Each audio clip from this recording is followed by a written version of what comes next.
Sousa Tavares. As eleições legislativas são apenas a primeira etapa de uma longa maratona eleitoral a que os portugueses vão ser submetidos nos próximos tempos. Há quem diga até que as verdadeiras eleições com importância são as presidenciais. Eu tinha noção que as presidenciais iam ser muito importantes. Nós já tínhamos assistido a um confronto entre a extrema-esquerda e o resto do país, liderado por Mário Soares, e este era o primeiro grande confronto esquerda-direita. O meu alcoólico favorito. A nível presidencial. Já tinha havido a eleição da AD, Foda-se, Alfa, mas ainda sob vigilância do Conselho da Revolução e tudo isso, e esta era a primeira vez em que, digamos, se a direita ganhasse, podia de facto dizer chegámos ao poder. Absolutamente. Temos um presidente, temos uma maioria, aliás, como dizia Sá Carneiro, e temos um governo. Essa eleição foi talvez a... Não sei se pode dizer isto, mas foi talvez a mais importante nos 50 anos da nossa vida democrática. A mais renhida, com certeza. A mais disputada, mas a mais inovadora, porque era a primeira vez que não havia candidatos militares. Era a primeira vez que não havia Conselho da Revolução e o exercício do poder político democrático era feito em plenitude e sem restrições que não fosse a Constituição. E era feito, e a eleição acontece no ano da adesão à União Europeia, ou seja, o país tinha feito tais mudanças que essa eleição eu acho que foi fundadora do regime tal qual ele é, ou tal qual ele foi durante muitas décadas.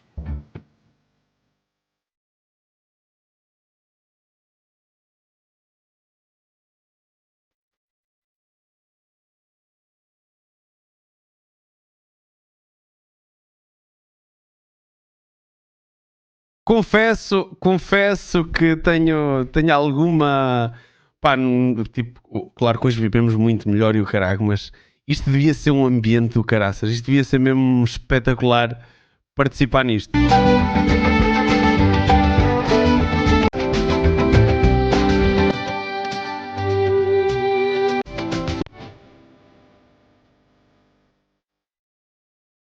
Estas multidões, a malta mesmo a viver isto a sério.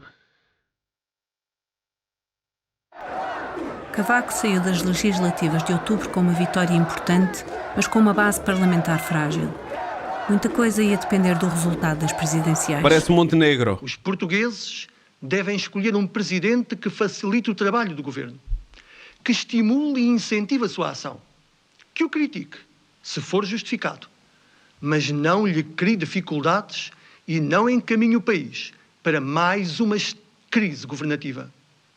Na minha opinião, Freitas do Amaral é o candidato que reúne as melhores condições para garantir a estabilidade política e o clima de confiança indispensáveis ao progresso económico e social do país.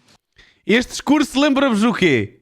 Este discurso dele a dar o endorsement direto enquanto primeiro-ministro a um candidato, pá, parece a semana passada o Montenegro a ver a coisa mal, parece a semana passada o Montenegro com o Marcos Mendes.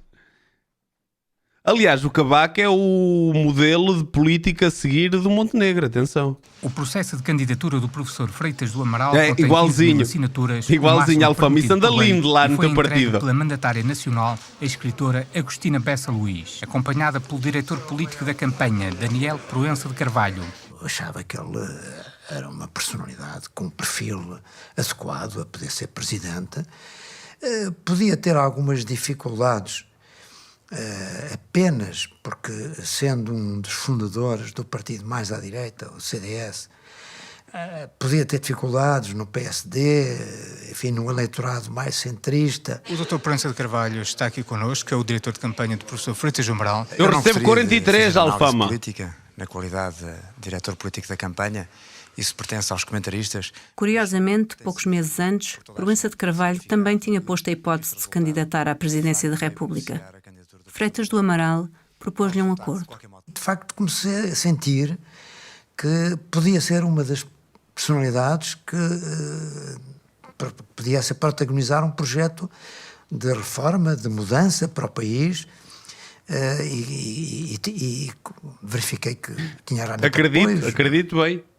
Que quer nos partidos PSD e CDS, quer a nível empresarial, mas, entretanto, surgiu a candidatura do professor Freitas do Amaral. Diogo Freitas do Amaral, que lhe tinha garantido antes não avançar, e que era a razão pela qual o Dr. Proença estava a encarar essa hipótese seriamente, tinha-o convidado para almoçar e tinha-lhe dito, afinal, mudei de ideias, lá explicou as suas razões, e vou avançar com a minha candidatura e queria que você fosse o meu diretor de campanha. E ele aceitou. Ele convidou-me para um almoço no Hotel Sheraton, porque assim, ele diz isso nas memórias e eu recordei, de facto. Foi... E nesse almoço ele foi muito franco comigo e disse: você está aí, tem os seus apoios e tal, eu estou a pensar também em candidatar-me, o que é que você pensa, vai à frente, não vai, etc. E portanto eu percebi que ele tinha uma fortíssima motivação, não é? Mas ouve lá, mas porquê é que te vais meter nisto? Porquê que estas reuniões que se decidem cenas importantes são sempre em altos restaurantes? Ele chamou-me para decidirmos quem é que ia candidatar, não sei o que, onde? No Hotel Sheraton. Não foi na Tasca da Esquina, não foi no Mac. Pá, é sempre assim nos sítios de filme. A resposta do Diogo é extraordinária. O Diogo virou-se para mim e respondeu-me em inglês: I'm having the fun of politics. Estava com um prazer enorme a fazer aquilo. Para governar Portugal em condições de estabilidade e eficácia do poder executivo, é muito conveniente, é absolutamente necessário que se venha a verificar uma coisa que nunca existiu, que é a consonância política entre a maioria parlamentar, o Governo e o Presidente da República.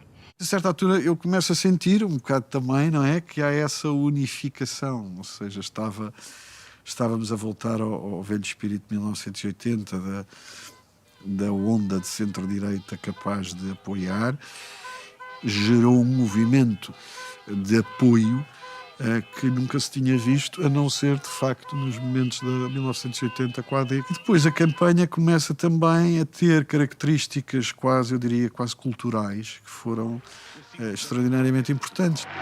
Os portugueses não querem continuar a ver Portugal cada vez mais pobre, cada vez mais triste, cada vez mais sem esperança. Portugal quer acreditar em Portugal. Eu nunca tinha feito uma campanha política. Sucedeu ter a oportunidade, por 2 vezes, antes da campanha eleitoral, ir aos Estados Unidos, e onde entrevistei, conversei com estudiosos, com praticantes da comunicação política, tanto do Partido Republicano como do Partido Democrata, e eu, entretanto, tinha recebido... Ele, se não me engano, foi ele que aprendeu com o líder da campanha do Reagan. Dos Estados Unidos, onde tinha pedido para que me enviassem elementos da campanha Reagan-Bush de 84. E inspirei-me. Foda-se! Como é que eu sei estas merdas? Como é que eu sei estas merdas? Para propor o lettering da campanha de Freitas do Amaral. Começa no para a frente. Ele foi estudar a campanha do Reagan, que para ele foi um sucesso lá, para fazer a campanha do Freitas do Amaral à imagem do que se fazia na América na altura. Em Portugal, no slogan, depois veio o hino, que é muito bem conseguido. Vai nascer a madrugada, vai ser dia, já lá veio a alvorada da alegria. Boa, Sócrates. Dás-me o bilhete, arranjas bilhete. Está na hora da mudança, já foi tempo, está na hora, vai ser dia. Pátria do sol, terra do sal, país do sul, para a frente Portugal. Quer dizer, que de repente foi uma coisa que começou com uma força e com uma vivacidade que não era muito habitual, porque até tinha muitos contas da empresa que não eram habituais, não era os chapelinhos de campanha, por exemplo, toda a gente. Depois havia uma certa esquerda. Não, mas ali não era um jantar de malta do partido, eram 2 pessoas que queriam avançar. Mas a verdade é que trouxe para a política portuguesa algumas formas de fazer campanha muito originais e que foram extremamente bem sucedidas. Não se dá conta do mal que já dê. Marco Paulo! Os 2 ou 3, se lhe perguntam de quem gosta mais, só responde dos meus pais. Agora, morena, oh morenita, mano, olha o que é ser transmitido o comício, cheio, não sei o quê, e tem só, tipo, o maior artista da altura, a fazer festa no vosso... A ser ele o artista do vosso comício. A dimensão disto. Não é só uma questão de a gente pôr um palhinhas que diz: para a frente, anda, rapaz. É que às vezes o palhinhas é barrete. E em lugar de ir para a frente, um homem anda para trás. Enquanto adversário à presidência da República, Freitas do Amaral, segundo Mário Soares, personifica a reconstrução de um bloco de direita que indiretamente favorece a estratégia frentista em oposição à sua própria candidatura. Porque sei o que quero fazer como Presidente da República. Da candidatura de Lourdes Pintacilgo, Mário Soares limita-se a descrevê-la como populista, basista e generosa, mas utópica. É sem dúvida uma candidatura independente. É independente não por etiqueta, é independente porque não sou membro de nenhum partido, nunca fui, não penso vir a ser, estou fora de qualquer um dos grupos que disputam o poder. Maria de Lourdes Pintacilgo tinha sido primeira-ministra durante alguns meses por escolha pessoal do Presidente da República. Era uma mulher católica com fortes preocupações sociais e ciosa da sua independência face aos Até hoje, a única primeira-ministra mulher que nós tivemos, e foi só uns meses. Partidos, exatamente como Yanes. Era, além disso, conselheira do Presidente. Que governo somos? Como nos podemos então definir? Deu-nos o Pá, dá-me umas vibes de Mariana Vieira da Silva, não dá? Presidente da República a bússola que guiará esta marcha. Quis-nos isentos em relação às forças políticas. Exigiu de nós a independência que se demarca dos afrontamentos e conflitos. Ao desafio lançado, responderemos... Alfama, foda-se. Eu, na altura, teria achado verosímil se Yanes apoiasse Maria de Lourdes Pintacilgo.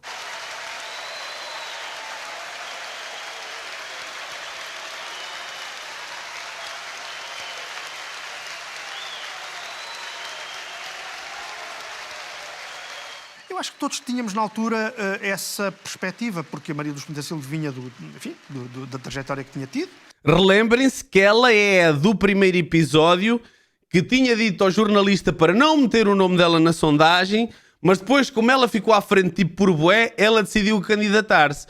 Porquê? Porque como ela tinha sido escolhida para ser primeira-ministra pelo Presidente da República, ela não foi eleita, ela foi escolhida, ela achou que ia ter o apoio do Presidente da República. O que é que aconteceu a seguir? Tinha sido primeira-ministra independente nomeada pelo general Ramalhianes e, portanto, com alguma naturalidade esperava-se que houvesse, digamos, um apoio político. Olha, vês. À medida que o tempo foi passando, isso tornou-se, digamos, cada vez mais patente que muito provavelmente não iria acontecer. De todas as vezes que ela veio de conversas com o general Yanes, ela sempre me disse: Sousa Castro, o general Yanes não me vai apoiar. Não que ele lhe dissesse o que ela intuía das conversas com o general Yanes. Porque alguma coisa de estranho havia, porque quem estava na candidatura da Maria de Lourdes era o Sousa Castro, que era um homem de Belém também, tinha sido estado connosco na CNARP, essa coisa. Bom, que sempre pensámos que estava lá porque tinham combinado que havia uma ligação. O que me foi dito é que Belém tinha feito um acordo com a Maria de Lourdes Pintacilgo que ela não avançaria sem antes comunicar com o Yanes, e, portanto, todas as conversas que houve à procura de um candidato à presidência da República ou não, só começam depois da Maria de Lourdes Pintacilgo ter avançado com a candidatura. É evidentemente que não há nenhuma rebeldia. O general Yanes é um Presidente da República que tem a preocupação de estimular a participação ativa política de todos os seus colaboradores. E, necessariamente, eu sou uma colaboradora, como outra qualquer, do Sr. Presidente da República. É evidente que não é a rebelia, é com pleno conhecimento do general Yanes. Mas é com o pleno apoio? Não tenho que dizer se é ou não, nunca o pedi ao general Yanes. Também creio que o general Yanes pensou que a Maria Lourdes Pinto da Silva não tinha hipóteses de ganhar a eleição presidencial e suponho que ele queria mesmo que Soares perdesse as eleições presidenciais. Portanto, acho que o Yanes nunca A ideia dele não era ganhar nem ter um candidato que ganhe. A ideia dele era que não fosse o Soares a ganhar. Para vocês verem o ressabiamento do homem, o que é que ele não gostava de Mário Soares. Como é que é, rapazolas? Só uma pequena pausa, já voltamos para o vídeo, só para vos pedir para deixar o vosso like, subscrever e, se puderem, seguir nas redes sociais Bruno Mestre com 0 no lugar do O. Agora, vamos voltar para o vídeo. De que uma mulher e aquela mulher pudesse ganhar as presidenciais e, portanto... E queria que o Soares as perdesse, isso aí não tenho dúvidas. O Partido Comunista tem defendido sempre que Maria Lourdes Pinto da Silva é uma candidatura democrática. Portanto, porque é que então não apoiam essa candidatura? Porque é que não a apoiar? Nós sempre dissemos, desde o primeiro momento em que apareceu essa candidatura, considerávamos a senhora engenheira uma democrata, sempre dissemos, mas também sempre dissemos que considerávamos uma candidatura precipitada. Aqui, nesta sala mesmo, aqui ao lado, né? Nós tivemos encontros com os responsáveis da candidatura da engenheira Lourdes Pinto da Silva e até creio que chegou a haver um encontro tenho quase a certeza, mas não me garanto a pé juntos, que houve um encontro ao Cunhal com a engenheira. O que nós vimos foi que avançou de uma forma que chamamos voluntarista, né, sem ter em conta os apoios necessários. E, portanto, dizemos, é precipitada porque avança e não procura sequer o consenso. Não fazia sentido o PCP apoiar a Pinto da Silva e os setores apoiarem outro candidato. O candidato presidencial, desde o princípio, pois seria uma escolha do general Ramalhianes.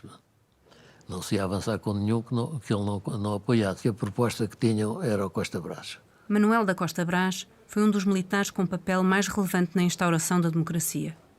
Tinha sido ministro de Pinto da Silva e de vários outros governos. Foi um dos autores do programa do MFA no 25 de Abril. Mas a sua maior glória foi ter coordenado as primeiras eleições livres da história do país. Exatamente um ano depois da Revolução, 92% dos portugueses foram às urnas, formando comoventes filas de pessoas, novos e velhos, pobres e ricos, nas aldeias e nas cidades. 92% de participação, 8% de abstenção. 8. Nós, quando já fazemos 30 e tal, já fazemos uma festa. Olha o que é 8%. Pela primeira vez, exerciam o seu direito. Eia bem, olhem para ir votar. Mas essa candidatura não passou das intenções. Como diria a Agostina Bessa Luís, há estratégias que se esgotam nas intenções. E essa foi uma delas. Essa estratégia dessa candidatura esgotou-se na intenção. Porque apareceram vozes dissidentes logo, também nos meios militares, etc. Os militares não estariam muito confortáveis se continuasse um militar à frente da presidência. Fundamentalmente o PRD e o presidente Yanes estava muito embrulhado no meio disso tudo, porque uma das coisas é dizer, ele escolheu um militar porque é um camarada. Pronto. Depois vem o PRD e diz, isto agora com 18% nós podemos ter um papel político importantíssimo e tal. Portanto, o Costa Brás agora já não serve para isto que a gente quer. Animados pelo resultado do PRD em outubro, os ianistas decidiram que Agora, vou-vos dar aqui um detalhe para vocês terem atenção. A estratégia, visto que o Yanes não gostava nada de Mário Soares, vocês vão ver quem é que ele escolhe para ser o candidato apoiado pelo Presidente da República. o candidato ideal não seria nem Costa Brás nem Pinto da Silva. Faltavam pouco mais de 2 meses para as presidenciais, quando encontraram o homem de que andavam à procura. Sacana, foi sacana. Nós já estávamos quase a começar a pensar que não ia acontecer, porque era tarde. E quando chegaram primeiros boatos, primeiros rumores, não, vai ser e vai ser mesmo. Ficamos surpreendidos e com receio, evidentemente. O Dr. Francisco Salgado Zenha decidiu recentemente abandonar o PS e anunciou sexta-feira passada a sua candidatura à presidência da República. Durante o fim de semana, o atual presidente, general Ramalhianes, manifestava-lhe por escrito o seu total apoio. É assim mais um candidato na corrida eleitoral. Houve uma pessoa que teve sempre a percepção que o candidato ia ser Usana, que foi a minha mãe. A minha mãe era uma pessoa com uma visão política notável. Para quem não sabe, e eles devem explicar isso a seguir, Salgado Zenha era tipo o braço direito do Mário Soares. Salgado Zenha era o ideólogo de muitas das coisas que o Mário Soares depois era a cara. Eles eram inseparáveis. Só quem estava sempre debaixo do holofote era o Mário Soares. E de repente, como o Ramalhianes não gostava nada do Mário Soares, quem é que ele escolhe para apoiar? O melhor amigo dele. O melhor amigo dele. O gajo que sempre esteve na sombra, pá, sente-se valorizado e aceita. E é o que se viu. E ela desde sempre disse, o candidato, o Usana vai ser candidato. E nós todos lá em casa lhe dissemos, vai disparar ao Chico, não, de maneira nenhuma. Tal. Eu conheci bem o Zenha desde miúdo, quer dizer, eu praticamente, desde que me lembro de mim, lembro-me do Zenha lá em casa. E de eu ir à casa do Zenha muitíssimas vezes. Filho do Mário Soares. Era um amigo íntimo, porque eles tinham estado inclusivamente presos juntos. De facto, eles tinham uma intimidade muito grande. O Zenha teve o cuidado. Eles estiveram presos juntos, para vocês verem a proximidade deles. Me convidar para almoçar numa casa que ele tinha na Costa da Caparica, um dia, só os dois, justamente para me dizer, olha, que isto agora vai ser diferente, nós estamos a afastar, já percebeste e tal, mas eu queria que a nossa ligação e a nossa amizade não sofresse rigorosamente nada, continua a ser o mesmo. Por exemplo, quem sabe? Obviamente que não haverá... O que acontece na prisão fica na prisão, colegas. Isso sempre até ao fim. Zenha e Soares vocês pensaram os dois na mesma piada. Políticos desde a juventude, olha, atravessando as décadas da ouçam, ditadura. Mantivemos isso sempre até ao fim.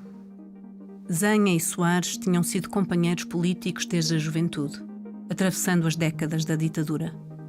Juntos tinham formado o PS, dirigindo o partido nos lendários combates do PREC e nos primeiros anos da democracia. Porquê que decidiu candidatar-se? Eu creio que as razões que são conhecidas, após a desistência ou a retirada da disponibilidade do Sr. Coronel Costa Brás, foi-me posto o problema por pessoas minhas amigas, e eu decidi refletir, e eu refleti e decidi apresentar a minha candidatura. Foi-me posto o problema. Eu acho que havia uma disponibilidade natural do meu tio para se candidatar à presidência da República. Por um lado, tinha um prestígio pessoal, que vinha da sua vida profissional como advogado reconhecido, e também pela sua atividade política antes e sobretudo depois de 25 de Abril. Ao longo de toda a minha vida, lutei por um Portugal livre e senhor do seu destino, digno do nosso povo e da nossa história. Poderei estar satisfeito com o que vejo? Não estou. Para mim é necessária uma nova democracia e uma nova república. Uma nova democracia, porque a que temos é uma democracia achacada por vários vícios, como o clientelismo, a irresponsabilidade, a corrupção, o centralismo, a desigualdade perante a lei e a falta de informação necessária para o exercício consciente das liberdades públicas, a injustiça social e, por vezes mesmo, a miséria. Sr. Doutor, uma pergunta que provavelmente estará no espírito de muita gente. Porquê que o Sr. Doutor saiu do Partido Socialista? Saí do Partido Socialista na altura em que decidi que iria apresentar a minha candidatura. E como candidato independente que eu igual ao que o Marcos Mendes fez, não poderia pertencer a nenhum partido político. Portanto, exclusivamente pela razão de vir a apresentar a sua candidatura. Eu penso que o que interessa fundamentalmente é discutir as minhas ideias presentes. Esse afastamento foi gradual, foi uma resultante de vários momentos, designadamente o momento em que Soares deixa de confiar nele para o ter no governo e, de certa forma, o afasta de centralização do PS. Depois, quando se afastam quanto à dimensão, à estrutura do regime, e, finalmente, quando Soares retira o apoio à candidatura Ramalhianes. A grande divergência entre Zenha e Soares nasceu em 1980, às vésperas de outras presidenciais. Yanes tinha naquela altura o apoio de toda a esquerda contra o candidato da AD. Faltava pouco mais de um mês para as eleições quando Soares, que era secretário-geral do PS, decidiu anunciar aos órgãos do partido que retirava o seu apoio pessoal à reeleição de Ramalho Yanes. No meio daquilo há um cidadão que fica furioso, mas calmo. Não disse uma palavra. Hein? Foi o Zenha. Ficou furioso. Hein? Eu percebi na cara dele que ele ficou furioso, depois soube que ele ficou furioso, porque depois falámos e realmente percebi que ele estava furioso. Furioso porque eu não o avisei. Porque eu não o avisei e devia tê-lo avisado. Isso devia tê-lo avisado. Mas foi assim. Foi uma coisa súbita, destas coisas que a gente não pode travar. As pessoas, sobretudo quando têm o mínimo de emotividade. Não é o meu caso e, portanto, não pude travar. Entre Zenha e Soares, a ferida nunca mais sarou. Progressivamente, Zenha afastou-se e foi afastado do PS.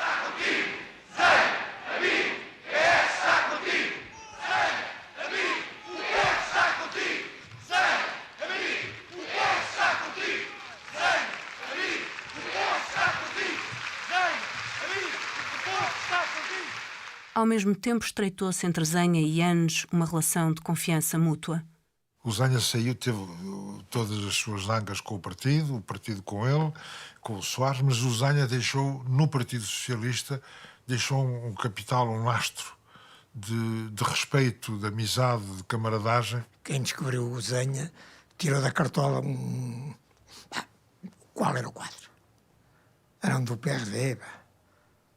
Qual é o candidato possível para derrotar a direita? Tinha que ser do Partido Socialista. Sem o apoio do Partido Socialista, isso não... Ou pelo menos uma parte do Partido Socialista. O apoio do PCP ao Salgado Zenha, para mim, foi uma surpresa. Provavelmente hoje explicar-me-ão que eu estaria errada porque qualquer coisa. Foi uma surpresa porque eu pensava que eles estariam naturalmente com Maria de Lourdes Pinto, mais depressa com Maria de Lourdes Pintacigo, estava enganadíssima. Quando o Zenha aparece, toda a gente pensou o Zenha vai ganhar. O Zenha vai ultrapassar a Pintacigo, vai levar metade da votação do Partido Socialista, vai levar toda a votação da esquerda, da extrema-esquerda. Portanto, era o candidato principal a ganhar. Eu acho que se partiu com a expectativa de que o Dr. Mário Soares tinha uma fraquíssima hipótese de ganhar. Assim, por várias razões. Primeiro, porque, repara, porque havia de um lado uma candidatura muito forte, do professor Freitas do Amaral. Vocês estão aí ou já adormeceram? Muito coeso e muito coerente. E do outro lado, uma fragmentação onde estava também implícito o general Ramalho Yanes. Acho que nunca ninguém tentou fazer a psicanálise da primeira volta das eleições presidenciais de 86. Sim, isto que o RSCR está a dizer é bem verdade, que é...